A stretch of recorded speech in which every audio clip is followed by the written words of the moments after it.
Hello friends, welcome to humanities point. और मेरा नाम आदित्य है। और आज फिर से हम लोग बात करेंगे ह्यूमन रिसोर्स मैनेजमेंट के एक टॉपिक के ऊपर। इसके पहले वाली वीडियो में हमने बाकी बातें कर रखी है कि ह्यूमन रिसोर्स मैनेजमेंट या अदर सब्जेक्ट जो भी यूजीसी नेट में आते हैं उसके सिलेबस के बारे में डिटेल्ड एनालिसिस ऑलरेडी एक वीडियो हमने बना रखी है। आज हम लोग बात करेंगे ह्यूमन रिसोर्स के एक टॉपिक जिसका नाम है job analysis. Job job analysis पे आज हम लोग बात करेंगे। और सबसे पहले इसके ऊपर बात करने से पहले आपको ये जानना पड़ेगा इसकी मीनिंग क्या है। जॉब एनालिसिस कहते किसको? तो सबसे पहले आपको पता होना चाहिए कि जॉब का मतलब क्या है। तो जॉब टास्क पोजीशन। क्या बोला मैंने? जॉब का मतलब होता है ग्रुप ऑफ टास्क पोजीशन, मतलब similar similar duties and responsibilities होनी चाहिए। उसको मैंने क्या बोला? Task position. फॉर एग्जाम्पल अगर मैं बात करूं, जैसे पियोन है, टाइपिस्ट है, ये सब क्या है? सेम ड्यूटीज एंड रिस्पॉन्सिबिलिटीज है। और एक ग्रुप है, टास्क का अलग अलग ग्रुप है, पोजीशंस का। इसको क्या बोला मैंने? जॉब। सिर्फ जॉब की बात कर रहा हूं, लेकिन इसके साथ साथ एक वर्ड लगा हुआ है एनालिसिस। मतलब ये जो जॉब है, मैं पियोन की जॉब की बात कर रहा हूं, मैं फीमेल शॉर्ट लिस्टिंग जो करते हैं उनका भी एक जॉब है, मैं उनकी जॉब की बात कर रहा हूँ। किसी भी जॉब को ले लो जो कि ग्रुप ऑफ डिफरेंट टास्क है, अलग अलग ड्यूटीज रिस्पॉन्सिबिलिटी तो सेम होती है उसमें, लेकिन अदर जॉब से वो क्या, अदर टास्क से क्या होगा, वो डिफरेंशिएट करता है। उसके एनालिसिस को पूरा क्या क्या बोल दिया मैंने? Job analysis. लेकिन लेकिन इसके ऊपर और भी कुछ इंपॉर्टेंट पॉइंटर्स है जिससे हमें इसके बारे में डिटेल्ड पता लग सकता है। वो क्या बातें हैं? सबसे पहले कि ये जो एनालिसिस है, ये फॉर्मल है या इनफॉर्मल है? सबसे इंपॉर्टेंट क्वेश्चन। बहुत आसान सा क्वेश्चन है ये, लेकिन कई बार क्या होता है कि हमें यही नहीं पता होता है कि फॉर्मल स्टडी है या इनफॉर्मली भी हो सकती है। अब जिसको पता है बहुत अच्छी बात है, क्योंकि ये स्टेटमेंट वाइज क्वेश्चंस के लिए बड़ा इंपॉर्टेंट है। तो सबसे पहले जॉब एनालिसिस क्या है? ये एक फॉर्मल स्टडी है, फर्स्ट पॉइंट। दूसरा, सिस्टमेटिक स्टडी है। Third, scientific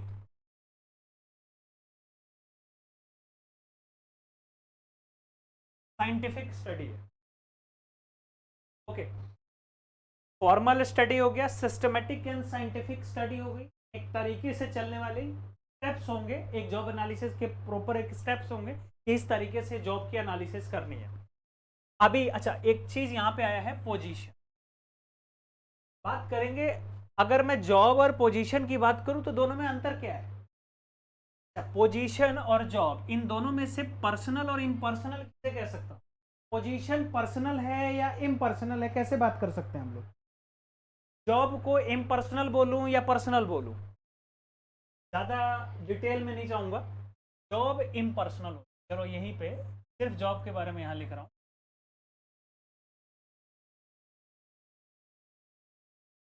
impersonal. और वहीं पोजीशन क्या होता है? पर्सनल। चलो इतनी बातें तो क्लियर हो गई, पर्सनल और इम्पर्सनल तो क्लियर हो गई बात। लेकिन अब हमें जानना है और कुछ इसके बारे में, पॉइंटर्स में यहाँ पे डिस्कस कर देता हूँ, ताकि इसके बारे में अगर कुछ भी आए स्टेटमेंट वाइज तो क्लियर हो जाए। फॉर्मल हो गई बात, सिस्टमेटिक हो गई, साइंटिफिक हो गई। किस लिए ये किया जाता है? ताकि उस जॉब से रिलेटेड कुछ फैक्ट्स बाहर आ सके, मतलब फैक्ट्स को जानने के लिए। तो इंपॉर्टेंट फैक्ट बोलूं या कुछ इंपॉर्टेंट फैक्ट्स को जानने के।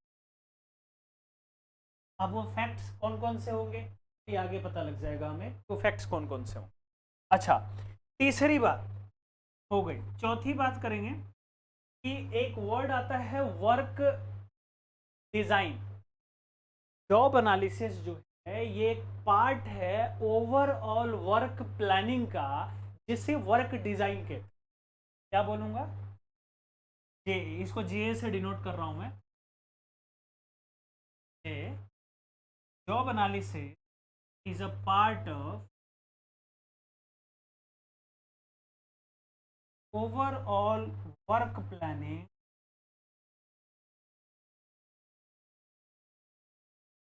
इसे क्या कहते हैं? Known as work design. इसको मैं थोड़ा क्या कहते हैं? Work design. Overall work planning का पार्ट है जिसे क्या बोला मैंने? Work design. ये आपको ध्यान रखना है, 4-5 चीजें जो इसके फैक्ट्स हैं, इसके जॉब एनालिसिस के, ये बड़ा इंपॉर्टेंट है किसी भी एग्जाम के लिए, क्योंकि अगर यही आपने नहीं समझा तो फिर आगे क्या समझोगे कि ये होता क्या है। चलो ये कुछ बातें हो गई अपनी। अब मैं आगे चलूंगा इसके बाकी के फैक्ट्स के ऊपर। एक बहुत साधारण सी बात है, अगर आपको समझ आ गया कि जॉब एनालिसिस कहते किसको है, चलो डेफिनेशन खाली आपको समझ आ गया, तो उतने से आपको ये पता चल सकता है कि इसके यूजेस क्या क्या है, मतलब कहाँ कहाँ इस्तेमाल होता है। अगर मैं इसके यूजेस की बात करूं, यूजेस ऑफ जॉब एनालिसिस, कहाँ कहाँ इसके इस्तेमाल हो सकता है।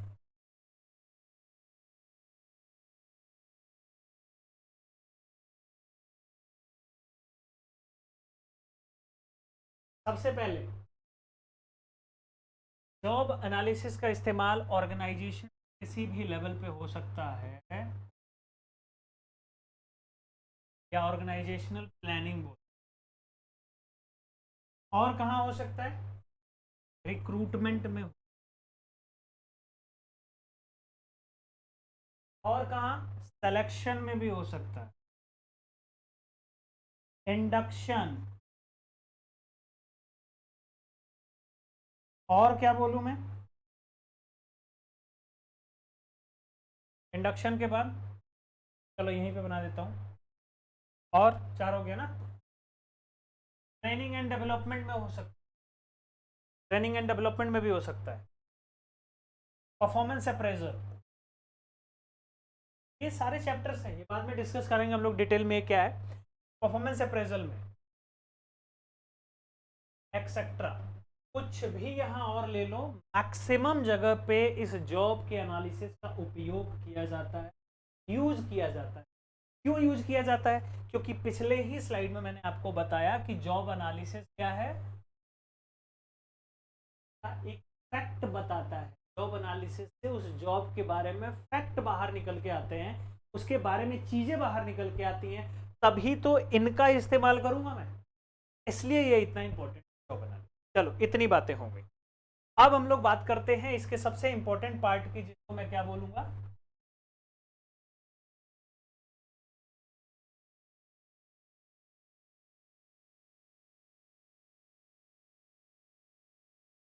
मैं बोलूंगा component, component of job analysis. Job analysis के कंपोनेंट क्या है, थोड़ा साइड में हो गया, कोई बात नहीं, मैं शेयर कर देता हूँ,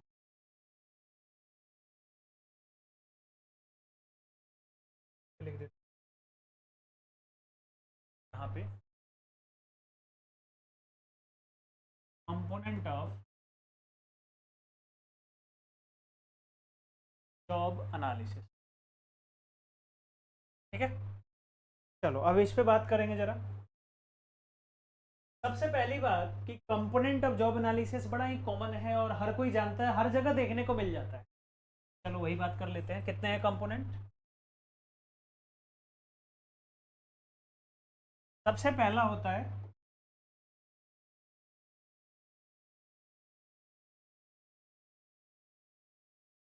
जॉब डिस्क्रिप्शन। फर्स्ट क्या है? Job description. दूसरा क्या है?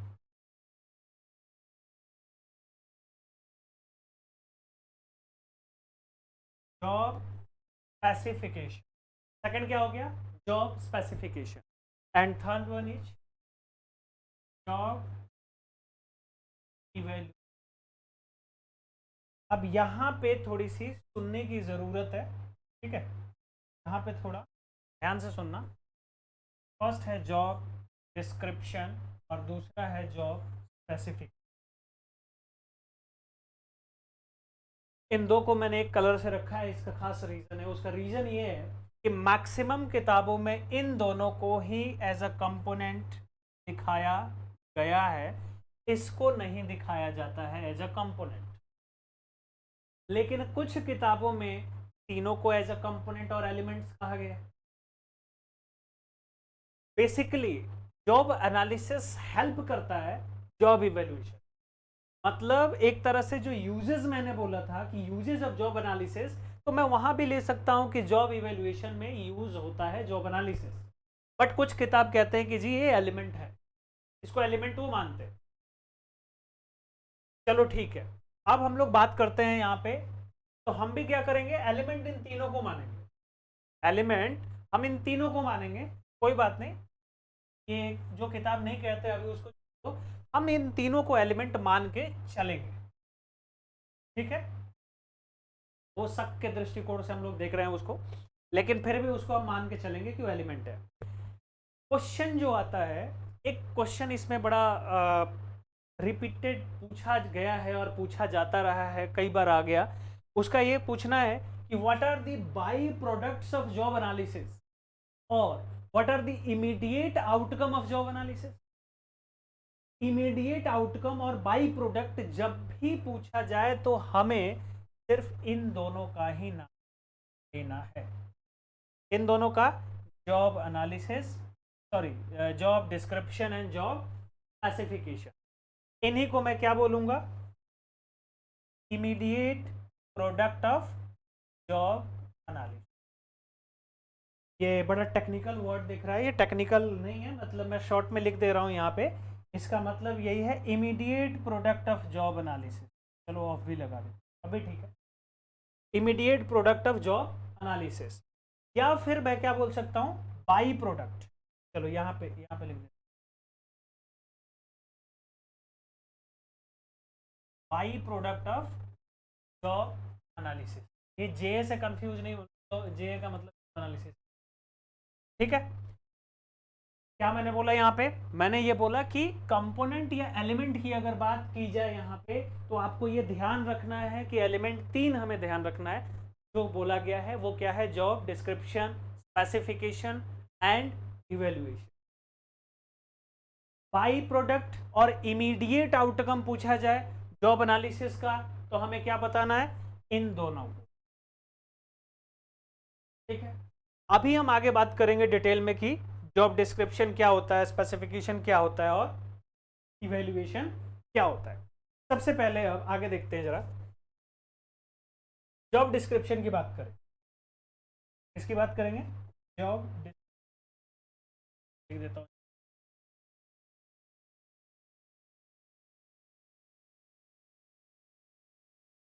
Job description.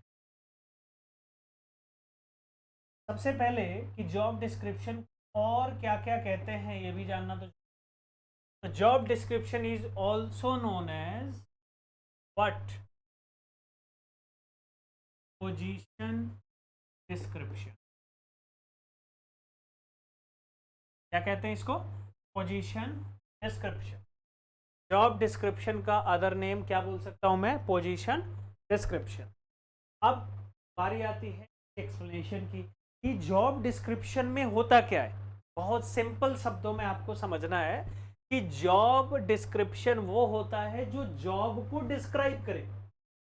Means job description में हमेशा क्या आएगा, जॉब के बारे में चीजें आएंगी। जॉब डिस्क्रिप्शन में क्या आएगा, जो जॉब के बारे में है। मतलब for example, what are the duties and responsibilities. पहली बात, सबसे इंपॉर्टेंट जो है वो ये है। बट अगर आपसे पूछे कि मेजर ऑब्जेक्टिव क्या है जॉब डिस्क्रिप्शन का, तो वो क्या हो जाएगा आपका, डिफरेंशिएट फ्रॉम अदर जॉब। ये जो है, ये एक लाइनर का ऑब्जेक्टिव बोल दो। ऑब्जेक्टिव बोल दो इसको, किसका? जॉब एनालिसिस, जॉब एनालिसिस का, सॉरी जॉब डिस्क्रिप्शन, गलत हो गया, इसका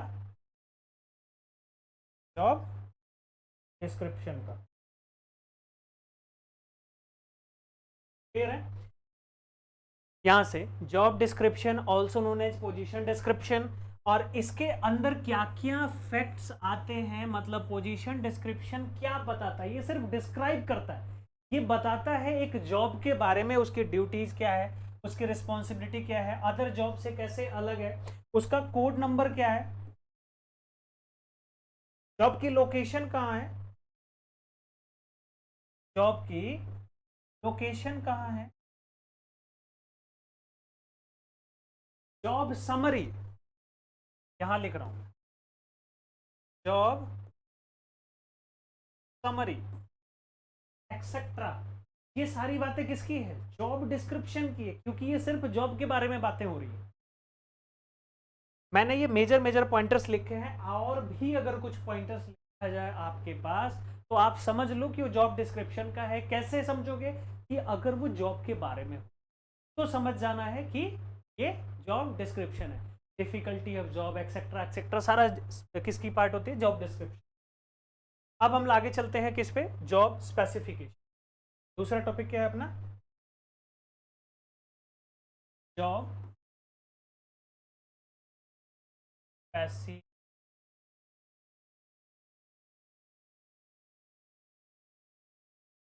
ओके, जॉब स्पेसिफिकेशन क्या होता है? सबसे पहले जॉब डिस्क्रिप्शन के अदर नेम्स हमने पढ़ लिया कि जॉब डिस्क्रिप्शन को पोजीशन डिस्क्रिप्शन, अब इसके भी तो कुछ नाम है, उसको भी पढ़ लेते हैं। जॉब स्पेसिफिकेशन का अदर नाम पोजीशन स्पेसिफिक, और लिख लेते, और क्या बोलो इसको? एम्प्लॉय स्पेसिफिकेशन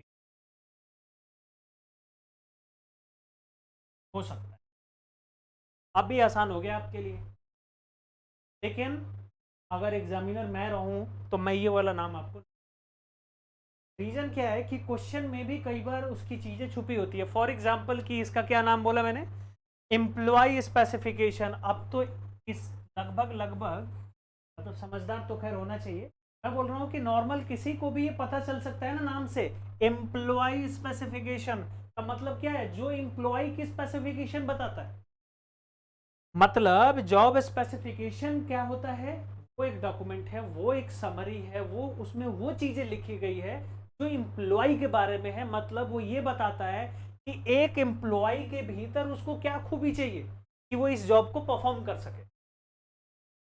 फॉर एग्जाम्पल अगर मैं बात करूं, चलो नेक्स्ट ले लेते, मैं क्या था ये अपना? जॉब स्पेसिफिक, यही है। मैं इसमें बात करूं कि इसमें क्या क्या आएगा, देखो देखो, सबसे पहले मैं एक्सपीरियंस की बात कर रहा हूं। एक्सपीरियंस क्या है एम्प्लॉय की? डिग्रीज क्या है? डिग्रीज मीन्स क्वालिफिक, डिग्रीज मतलब क्वालिफिकेशन में लिखने की कोशिश, तो क्वालिफिकेशन क्या है, एक्सपीरियंस क्या है, और क्या बोल सकता हूं मैं? और कुछ है इसमें? बहुत कुछ हो सकता है। मतलब डिफरेंशिएट आपको कहाँ करना है? डिफरेंशिएट आपको सिर्फ इतना करना है कि जब भी एम्प्लॉय के बारे में बात हो, एम्प्लॉय के बारे में बात हो, मतलब उसकी एलिजिबिलिटी क्राइटेरिया, तो आईक्यू नहीं, और ईक्यू भी मैंने अपने मन से लिखा है जिसको eligibility criteria, sorry eligibility criteria नहीं, तो ऐसे जगह पे क्यों जाता है, कोई बात नहीं। यहाँ पे मेरा मतलब था एलिजिबिलिटी क्राइटेरिया से, समझ आ रही है बात कि क्या है? मतलब कि अगर मैं बात करूं एक एग्जांपल से, बहुत अच्छे से समझ जाएंगे हम लोग। मैं बोलता हूँ कि एक जॉब है जो कि यहाँ पे मैं ह्यूमैनिटीज पॉइंट की बात कर रहा हूँ कि एक ह्यूमैनिटीज पॉइंट कोचिंग इंस्टीट्यूट में एक जॉब है जो करना क्या है, उस जॉब का क्या काम क्या है, पढ़ाने का काम है। बताया कहाँ पे, ह्यूमैनिटीज पॉइंट। और ह्यूमैनिटीज पॉइंट कहाँ है जी, दिल्ली जी सराय में। अच्छा, जिसका एक कोड नंबर मैंने रख दिया, जैसे आपके कॉमर्स का कोड क्या है 08 है, मैनेजमेंट का क्या है 17 है, वैसे ह्यूमैनिटीज पॉइंट का कोड क्या है 080 रहेगा, ऐसे ही रख देते। जिसका कोड 08 है और जिसके लिए एम्प्लॉय को कम से कम multiple times UGC NET qualify होना और मोर देन 5 ईयर्स का एक्सपीरियंस होना आवश्यक है। अगर कुछ ऐसे स्टेटमेंट में आपके सामने ला के रख दो और मैं पूछूं ये एग्जाम्पल किसका है, जॉब स्पेसिफिकेशन का है, जॉब डिस्क्रिप्शन का है, दोनों का है, किसी का नहीं है, तो ध्यान देना ये एग्जाम्पल दोनों का है, सिर्फ स्पेसिफिकेशन का नहीं है। मैंने स्पेसिफिकेशन के फीचर्स इसमें जोड़ा। कौन सा फीचर, मैंने इसकी बात की, मैंने क्वालिफिकेशंस की बात की, लेकिन इसके साथ साथ मैंने ड्यूटीज की भी बात की, पढ़ाना का काम है, मैंने लोकेशन की भी बात की, मैंने उसके कोड नंबर की भी बात की, उसके नाम की भी बात की, एक्सेट्रा। मतलब क्या है कि वो जो एग्जांपल दिया है वो किसका है, job specification and description board. Question direct तो बहुत बार पूछे गए हैं कि ड्यूटीज एंड रिस्पॉन्सिबिलिटी किसका पार्ट है, एक्सेट्रा एक्सेट्रा, कई तरह के क्वेश्चन आए हैं। लेकिन ये अब क्वेश्चन ऐसे आ रहे हैं, एग्जाम्पल दे रहा है और फिर आपसे पूछ रहे हैं कि अब बता दो ये किसका पार्ट है। बाई प्रोडक्ट वाला क्लियर हो ही गया। तो स्पेसिफिकेशन के अंदर एम्प्लॉय की सारी बातें आएंगी, जबकि डिस्क्रिप्शन के अंदर जॉब की सारी बातें आएंगी। इतना क्लियर है। अब बात करते हैं अपना तीसरा, थर्ड वन, जिसका नाम था जॉब इवेल्युएशन। क्या नाम था, जॉब इवेल्युएशन। डिस्क्रिप्शन की बात हो गई, स्पेसिफिकेशन की बात हो गई, अब बात आ रही है जॉब इवेल्युएशन की। अब कुछ लोग इवेल्युएशन से ये समझेंगे है ये ना उससे संबंधित है, परफॉर्मेंस कैसा कर रहा है, काम कर रहा है उसे, बिल्कुल नहीं।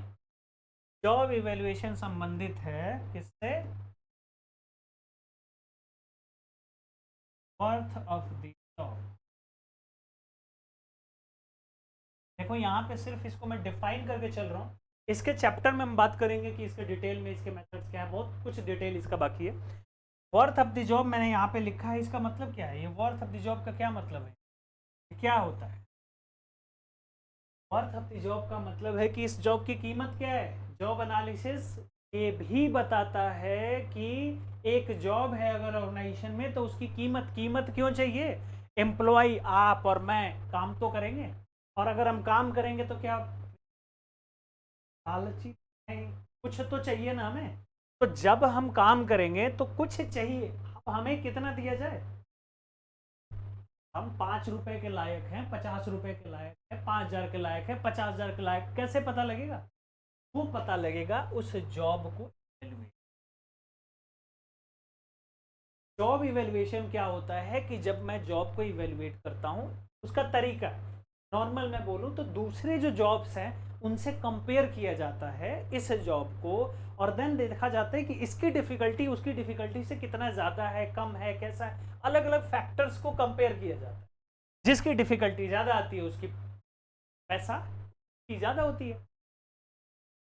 नहीं तो आप खुद सोचो, कभी तो आज आज आज मैं टीच कर, ठीक है, आज मैं एक टीचर हूँ, या आप भी चलो कुछ कर रहे हो, आप भी टीचर हो, आप भी लेक्चरर हो, प्रोफेसर हो, जो भी है, मैं भी एक असिस्टेंट प्रोफेसर। मेरी सैलरी अगर 60,000 है, 70,000 है, ग्रेड पे 6,000, 8,000, 4,800, कुछ भी है, जो भी चल रहा है, ये किसने बना दिया, ये कहाँ से आया कि असिस्टेंट प्रोफेसर तो ये ग्रेड पे चलना चाहिए, किसने बताया, ये बताया जॉब इवेल्युएशन। अभी तो ये जॉब बना होगा, और जब ये जॉब बना तो दूसरे जॉब से इसको कंपेयर किया गया, इसको कंपेयर करके इसमें जितना दिमाग की खपत, जितना कॉमन सेंस लगना है, ये सारी चीजों को मिला के एक बनाया गया कि भैया ये जॉब टफ है, आसान है as compare to other job. तब उसके हिसाब से सैलरी फिक्स कर दी। मतलब वेज एंड सैलरी एडमिनिस्ट्रेशन या कंपनसेशन मैनेजमेंट का एक पार्ट है जॉब इसके मेथड है। अब ये करने का तरीका अगर आप पूछो तो करने का तरीका कुछ मेथड्स है अपने पास, वो मेथड अलग पॉइंट मेथड है, अलग अलग रैंकिंग मेथड है, अलग बात करेंगे जब ये चैप्टर की। अभी मैं बस थोड़ा सा इंट्रोड्यूस किया कि जॉब इवोल्यूशन क्या होता है, क्योंकि बातें हुई। इसके आगे अगर मैं बात करूं इस पे, अब देखो, जब जॉब एनालिसिस आप कर रहे हो तो डाटा तो कलेक्ट करोगे ना, अलग अलग सोर्सेस से डाटा कलेक्ट करोगे आप। अब वो अलग अलग सोर्स क्या होंगे डाटा कलेक्शन के, चलो मैं लिखता हूं ऐसे।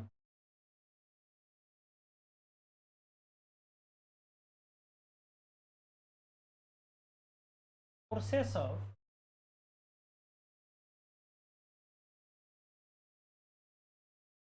डाटा कलेक्शन, या मैं क्या बोलता हूँ इसको, टेक्निक्स ऑफ जॉब एनालिसिस।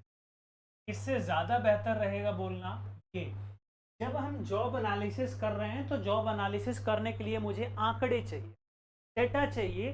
जिस डेटा के ऊपर मैं एनालिसिस करूंगा वो डेटा कहीं से तो लेके आओगे आप, वो डेटा कहाँ से लेके आओगे, तो उसके लिए तरीका है। आप वो डेटा कहाँ कहाँ से लेके आ सकते हो वो यहाँ से आपको पता चलेगा। सबसे पहला परफॉर्मेंस, वर्क परफॉर्मेंस।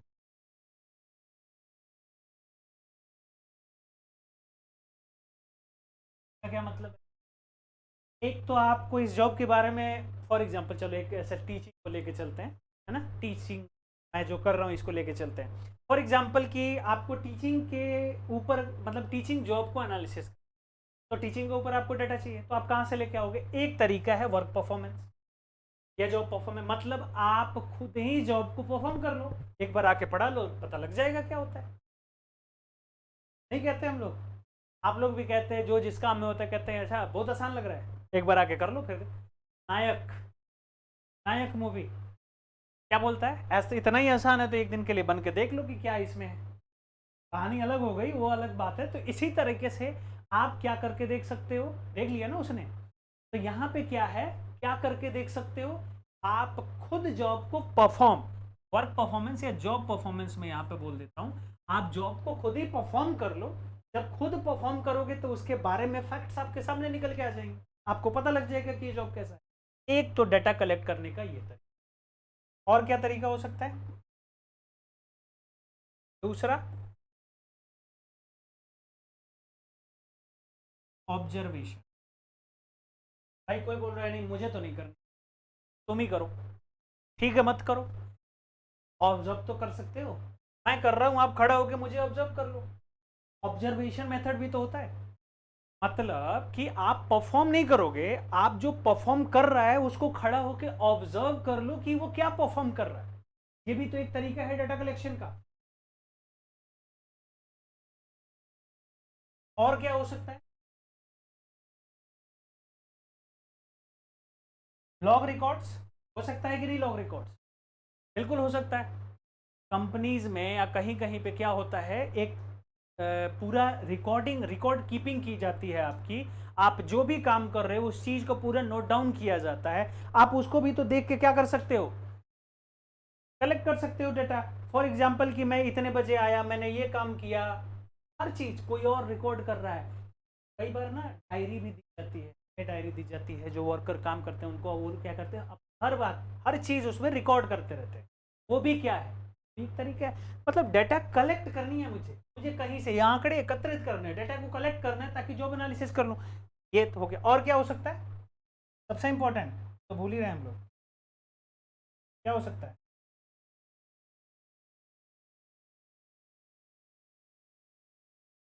इंटरव्यू, साक्षात्कार, हो सकता है कि नहीं।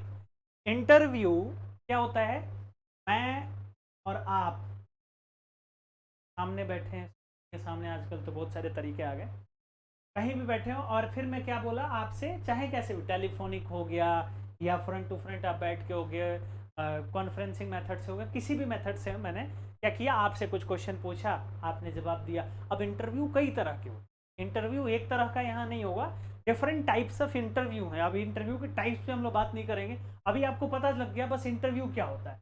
तो मैं इंटरव्यू लेके किसी का, मैं उससे डाटा इकट्ठा कर सकता हूँ कि हाँ इस जॉब के बारे में बता दो, चाहे जो भी है, तो उस जॉब के बारे में मेरे पास डाटा आ गया। और क्या हो सकता है?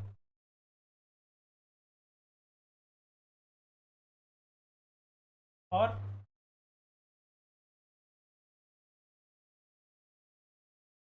क्वेश्चनर हो सकता है, क्वेश्चनर मेथड, प्रश्नावली मेथड।